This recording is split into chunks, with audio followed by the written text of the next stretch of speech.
Bạn ngày nay nhung và hai về việc châu đầu bật bật lớn thì cameraประเภท smart hybrid อันนั้นវាមាន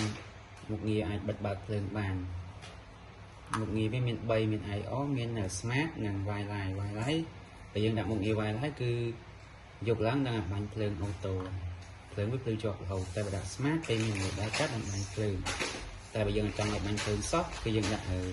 IO អាហ្នឹងពេលយកឡើងវាលោត IO អញ្ចឹងចេញរូបភាពសខ្មៅចង់ដាក់ឲ្យ color ដល់ដាក់ wireless ចឹងយើងចង់បិទបើកកាមេរ៉ាមួយហើយយើងចុចកាមេរ៉ាធំមកយើងចូលក្នុងនេះដាក់ពាក្យថា preset control អញ្ចឹងយើងចុចឡើង preset control ណាហើយបន្ទាប់មកយើងមកកលេចមើលកន្លែងនេះយើងចុង mouse ស្ដាមមកឃើញចុង mouse មកឃើញពាក្យថា edit box ចុចលើ edit box មកគឺ load menu មក menu មកអញ្ចឹងយើងកន្លែងដែលយើងត្រូវការបិទភ្លើងគឺយើងចុចឆ្លាស់មកក្រោមមកចុចឡើងនេះមកក្រោមមកកន្លែងយើងមកកន្លែង light setting កន្លែង light setting ហ្នឹងយើងមើលកន្លែង lighting mode នេះ lighting mode ហ្នឹងគឺកន្លែងហ្នឹងកន្លែងដែលយើងបិទបើកភ្លើងហ្នឹងអញ្ចឹងឃើញពាក្យ smart ជាទូទៅវាជាប់ smart នឹងអូតូហ្មង smart មានតែតទៅពេលមានមនុស្សដើរកាត់បំបញ្ញភ្លើងតែបើអត់ទេគឺវាលោត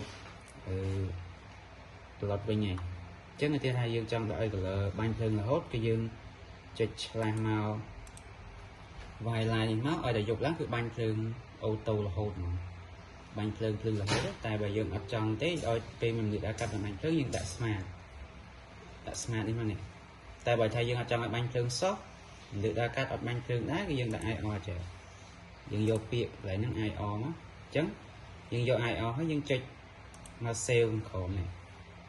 យើងចុចឆ្លាស់មកក្រោមអស់ហើយយើងចុច edit box ទៅ save ហើយអញ្ចឹងគឺកាមេរ៉ាយើងយកឡើងគឺសខ្មៅហើយវាលោត IO វាបាញ់ភ្លើងឯទៀតទេអញ្ចឹងរបៀបបិទបើកភ្លើងគឺមានប៉ុណ្ណឹង